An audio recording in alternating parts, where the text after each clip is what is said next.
take any necessary actions related to the Irving Ethics Code as requested by Councilman Lamorges, Cornwett, and Zapanta. Shanae, do we have anybody signed up to speak? I think we do. Mr. David Palmer, former Councilman David Palmer, and you have 3 minutes. And come on up.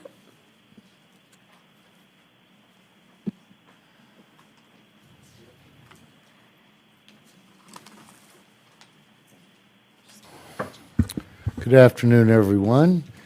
Mayor, City Manager, Council, and all the staff here. Appreciate being here. Respect you for being here this afternoon. My name is David Palmer, 1705 Colony Drive, Irving, 75061. I learned about this today and wanted to come down and speak because I think it is time to take a good hard look at ethics policy. What really brought some of this to my attention is sort of the tenor of the last election cycle we just went through, which in my view is one of the worst that I've seen since living here for over 30 years. And I think it needs to be looked at. I looked at, the campaign section of it, and it talks about donations and et cetera that people can take, but it doesn't really talk about electioneering functions. And it seems quite ironic to me that one of our city councilmen apparently filed with the Texas Ethics Commission a filing for a PAC called Government Transparency Fund, and yet it doesn't seem like much ethics or transparency were used because he did not include his name on there in full as the treasurer of that PAC so that it could be easily identified by someone and they would recognize that name as someone. So I think there needs to be a look at electioneering about what happens in someone on the city council, and I know that in the past, there's been endorsements made and advertising put out with, so-and-so being supported by 2 or 3 people that people could look at the name and know they were on the city council, but it didn't come out saying as your Irving mayor or your Irving city councilman. I think there was electioneering by members of the Planning and Zoning Commission where they were putting themselves out as a member of the Planning and Zoning Commission in making their statements in support of another candidate. So I think that some look needs to be made at that. I know there's been discussion around lobbyists and definition of a lobbyist, and I've never had a real issue with that. The only thing that I ever thought of was an exception to that is, when somebody's an attorney representing someone, that's one issue. But when someone is acting as an agent or a representative for someone, I have no issue with them being listed as a lobbyist. And so that, to me, is quite fair game. But I really think some time and attention needs to be spent at looking at these issues around electioneering by people on the city council and by people on boards and commissions, and that, it should be done in transparent fashions where it's not a guess who this person is because they don't use the last name that's on the podium in front of them. So that's my nutshell commentary, and I know this was a special meeting, so I don't want to keep anybody running late. Thank you. All right. Brad, Al, Mark, any of you want to? Yeah, let me make some comments, and then KO is maybe he'll have some. But first of all, I think my friend Mr. David Palmer makes some good points, and it's been kind of on a couple of our minds as to how, it's always within our purview to who serves on boards and commissions or how we're interacting, and I think it can be a double-edged sword. I think it's maybe worth looking into, because at the end of the day, the boards and commissions serve at the pleasure of the city council for appointments and reappointments, and you want to have people who are really all marching with the same mission. The last election or two, to me, has been contentious. I don't think we want to make rash decisions on those, but I also think those are worthy things to look into, is how we structure them, because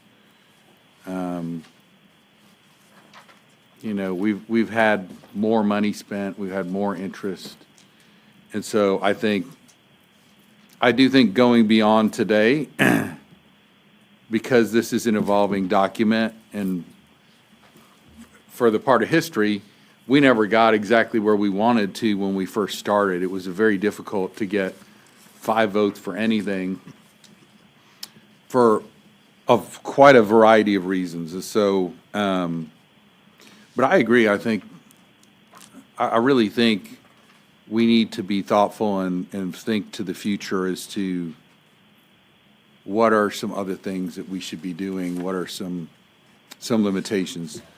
So with that said, I thank KO and of course Al's been working on this for years, and really been thinking about this for years. And I guess in the charter election we passed that we would have to review the ethics code every 5 years. And so we did review it, and we talked about a lot of these items, but what was on my mind in particular, and Al can correct me if I'm wrong, but my mind was the way we had previously been written. If you were compensated to go testify to a board or commission or to the city council, we would never know. And in fact, that was an exclusion in and of itself. And to me, that's something that we should know, whether somebody's compensated or not. Now, I would love, I've made comments about this before, as we step into the future, to potentially use something electronic that makes it very efficient for somebody to be able to fill out a form or have their information populate if they select their own name. But when you go down to the state to testify, you type everything into the computer, you can type whatever multiple bills you want, and then you simply fill out who you're there on behalf of. And what happens is the chair says, this is so-and-so, and they always mispronounce my name, and he's testifying on behalf of such and such. And so it's very, very clear, and I would say even for us, to computerize it if possible in the future, that might help, because everybody, they get very pumped up to testify, they're very nervous, and so then you have to say, well, wait a minute, your name and address. So at the state level, they just say, this is Brad Lamordis, he's here on this topic, he's here for whoever. And on those forms, you have to select, are you testifying on behalf of yourself or an entity? And then if it's an entity, you fill in what it is, and you can actually check both of them. So that way the mayor could say, this is Jim Smith, he's here on behalf of himself, from whatever drive. Now, I've got to thinking about this, and this is not really for a decision today, but I wonder, maybe one of y'all can answer this, the mayor or Dennis or somebody with some history, but why do we need somebody's address? Because as public as meetings are now, and with some of the craziness that's out there, which is minimal, but there's some, they get to watch it online and see what your address is. And city council meetings back in the day were never televised, and so I question, maybe they fill it out so that we can keep it for the record, but maybe they don't have to announce it. Maybe they just announce, I'm from Irving, or I'm from Briscoe, or whatever. So that's a thought on that, but I would like to know, for you guys, for the future, if somebody's compensated, that they just say who they're compensated by, and they register that. Mark, I think, brought up the good point, which is what I think David Palmer was getting to, is if they're employed by somebody.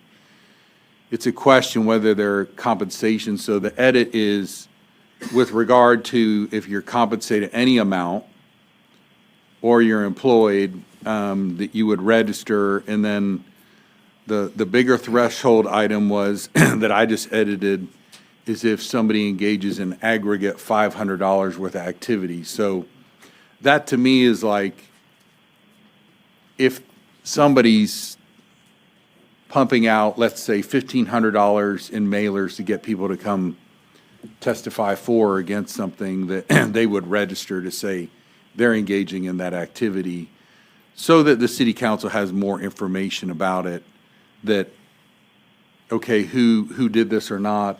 Now, KO walked us through, there have been more lobbyist registrations that are on file with the city, and I think they did a good job filling everything out, and, you know, it didn't seem to be a problem. And so one of the things, Al's greatest passion really was not adding to this. Al was taking away, which is eliminating the exception basically in P and Z cases, that you wouldn't have to register.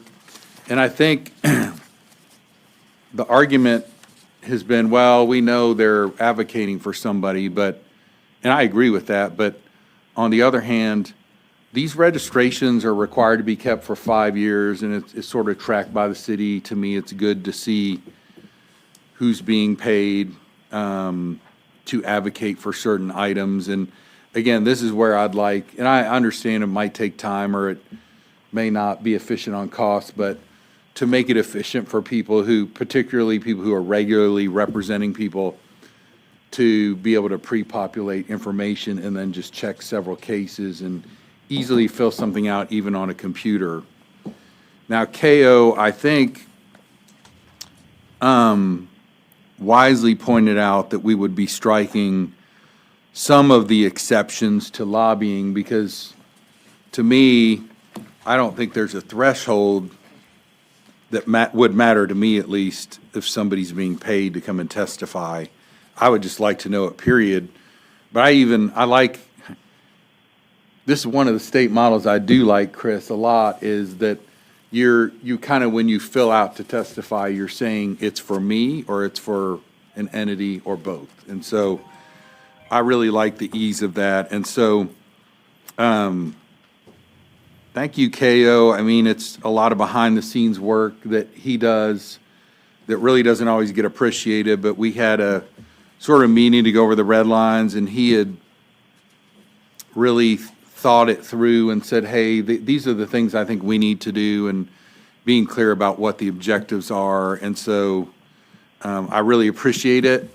The enactment language, one other thing that concerned me, because this is a change, is in the enactment language, our proposal, at least my proposal, we'll see what everybody thinks, but that this only take effect July 1st, that we have a runway where it's very apparent to everybody that the rules are changing and that they don't change right now. And to me, even that, you know, if we wanted to put that further off, that'd be fine. But I feel like we wanted to give enough time to catch up on forms as well and do whatever work y'all need to do. It won't be a massive overhaul, although, like I said, I'd like to see it computerized in the future to make it easier, because people also get nervous when they fill this out, I've noticed. So Shanae's reading cards that are sometimes look like hieroglyphics. And so if we had the ability to have some printouts, I think that might work easier. Not, my name's not easy to pronounce. They never get it right. So that's okay. But yeah, exactly. So, but with that said, I think the objective is, if anyone's paid to come before the city council, they ought to be registered. 2, if they're employed to come testify for us, they ought to say who that is, which is Mark's edit. And then Al was eliminating any sort of exception in P and Z cases.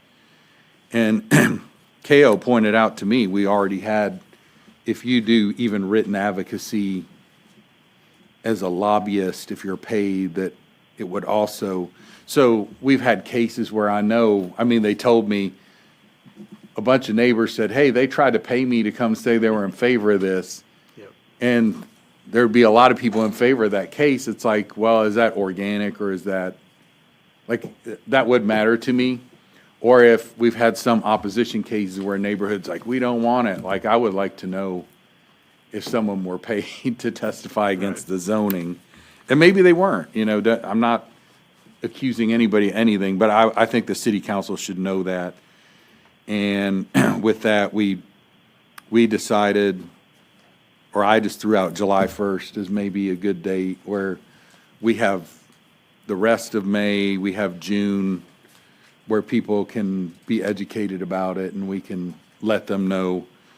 But again, that's not set in stone, because if these edits are good today or June 1st or July 1st, they'll be good in August, whatever it is that's decided. And even if we pass it today, the new council can get rid of it if they hate it. So, but I also think I do commend the new council when everybody's seated. I think they should take a look at having more ethics committee meetings. Now, back in the day, it was kind of me and Gerald and Emmanuel Lewis would come to every meeting, and that was about it. And he gave a lot of good input, and Gerald and I and Shanae was there, of course, drawing on model ordinances, and like,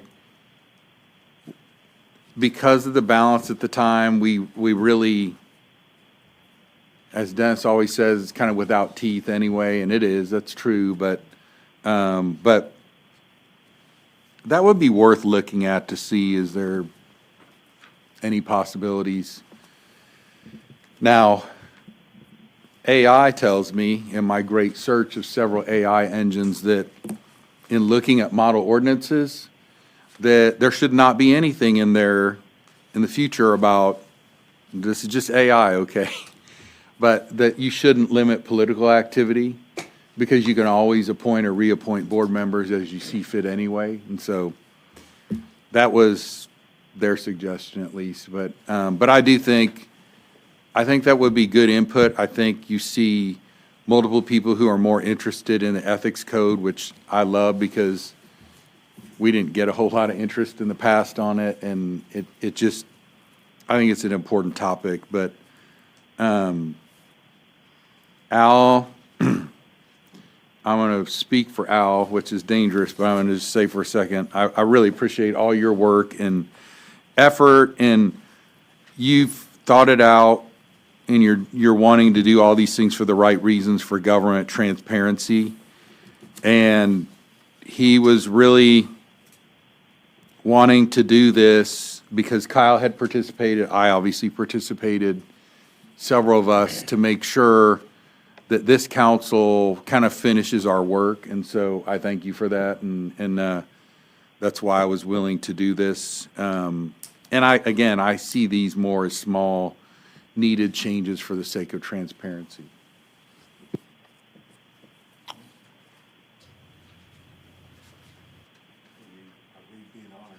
We're on, yeah. Okay. Yeah, thank you, Brad. First, I want to thank our direct reports in particular. Shanae, I thank you for these forms, because I know you're going to have to log them away for 5 years. So again, and I'm glad you looked at them, because we wanted to be sure that you were part of this process. Chris and your team, trying to move forward and trying to be sure that from a standpoint of administratively of a well-oiled city, so to speak, that it continues to move forward, and that the collaboration between the three of you, then with Kao, who did really, you did yeoman's work on this, and I appreciate that, Kao. It shows your competence, but also your due diligence to this. So, and I'm saying all of this because it's important, because I've been obviously looking at this for more than 2 or 3 years. My perspective has always been, it's very clear, and because I had to deal with that when I was an oil company's senior lobbyist and ran the Washington office, I had to every quarter make sure that I was reporting in, to include every lunch, every whatever, and that it was also, whenever we went before a committee on the Congress, we then had to register outside, there's a docket. And it's all about the ability for the legislator. In our case, it's us, the city council. We are the legislative body because we not only set policy, but we also set the laws in motion at our level. And so it's important that a lobbyist, whether it's a lobbyist that's working for a corporation or a company or their own company, or is being hired by them to represent, and it really then falls directly on the Planning and Zoning Commission, which then they have to deal with this. It's important for they to see who's doing what, as they then have a chance to then take a look at what the debate is about. And then when it gets to us, it's really critical, I think, that we have to be in a position to know that who is actually bringing it forward to us, because we are a legislative body and we have to make that decision that basically has to have transparency and that the ability for us to understand who is behind it and why they're behind it. And when they're using financial, it's even more important for us to understand that. That's why I was very hard over on no exemptions. Now, it has nothing to do with lawyers. It has nothing to do with architects and or engineers. You have to do it anyway, because I look at your letterhead on the law firms. You've got it already with all the, I guess I want to say, admonitions. So with that knowing, and then knowing that we already have these forms, we have all the reasons to make sure that we have the transparency. So ours, as it comes before us, that we in fact know exactly what's coming before us. And that goes to something that I think is also very important, is that when P&Z makes a decision, pro or con, and it gets to us, and the information that they voted on has been changed, and it comes before us at 45 minutes before we then take it up on our meeting. Because as you well know, we have our planning and zoning commissions are on the Monday prior to our meetings. So we need to then, it's not in here, but we need to take it up, and that if they're going to do that, so that we keep the viability of our planning and zoning commission, so that we're not always in a position where are we really going to approve or not approve? What did they do? Why didn't they do this? Or what did they get or not get? Did they visit the sites? So at the end of the day, it's going to be very important that we bolster their decision-making process. So when it comes to us, that the clarity is there and the reasoning is there. We may not always agree, but that's our decision. So that was the other one that we talked about, and I know Kyle, you and I visited on that. That's an important area. So that's one that, Shanae, we really do want to, if they're not going to come to, and this is for you, both Chris and our economic development people, is that at the end of the day, that when it comes before and you know what you have and how you have to, especially in our planning department, and they have to adhere to whatever it might be in the sense of our ordinance, it could be because it's a very basic process where it states clearly they can do certain things, but that it doesn't really adhere to where the variances are in some of the areas. So when they change it up after they go before the P&Z on Monday and we see a changed document, that already puts us in a position either a little behind the curve or hopefully we'll make the right decision because we've looked into it. And so that's something that I really do think we need to get very focused on. But at the end of the day, the key one that I was really, had Brad and Mark had to put up with me on this, and so did Kale, because I've been on him for at least a couple of years. We need to look at what a lobbyist is.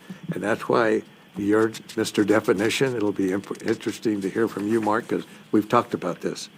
And so I'm going to stop at that, just say I'm very pleased with the red line. I'm pleased how we all interceded and we all had input. Everybody's sitting around here.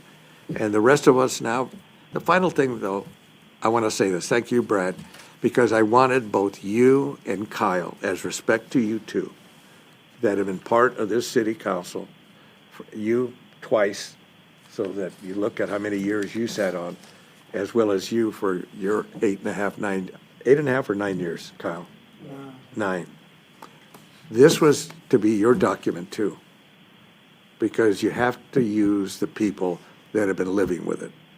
And we have to then take the responsibility to make the edits, the changes, or the additions. So with that, Brad, Kyle, I'm pleased that we're doing it while you're here. If I give you any kind of a going away present, and this isn't for you, by the way, this is for Rochelle, just so I get that clear. So, thank you. Thank you, Mayor. Mark? Just briefly, so I wanted to, yeah, I think this is a good change that we're talking about here. There's, this Mr. Palmer brought up, there's other things that we can be looking at and give it due consideration to improve our ethics rules. But for the lobbying changes that we're talking about today, it does give us more transparency, and it does matter in our decision-making, P and Z's decision-making too, other boards, that when somebody is a lobbyist, that information is readily available to them. It doesn't mean the lobbyist is bad in any way. I mean, the lobbyists do a great job. Some of the lobbyists that come before us are very helpful to us in giving us information that is part of our decision-making, and it's good for us to have that. But it does matter too, whether somebody's coming in as because they're being paid for it, because it's their job, or whether they're just a concerned citizen and they're concerned about the community that they live in. So this helps to do that, and I think it's a great change for that purpose. To Brad's comments, I mean, I think along those lines too, I think it would be better to have this using technology to have it on where people can type the information in on a computer, and then it's stored in our system, and then when they come up to speak, it's displayed on the screen so that we can see that, and everybody in attendance can see that on the screen. So it's just it's seamless, and again, it's more transparent because it's right there in front of us. For the and then for the language of what we're talking about here, Al's talking about the definition. The definition was already there, so we had great bones to work with, and so KO, thank you for that. And also KO, I just wanted to express my appreciation. In our little meeting that we had, we all talked about what we were trying to accomplish, and really appreciated your insights in that, and your suggestions for how we could make it a clean document that is easy to understand and very accessible. And so, and you did that, and so just wanted to thank you for that. Those are my comments. Kyle? Yeah, I just have a question underneath lobbyists with respect to one is with respect to any client the person or entity engages in lobbying activities for. Can we define client?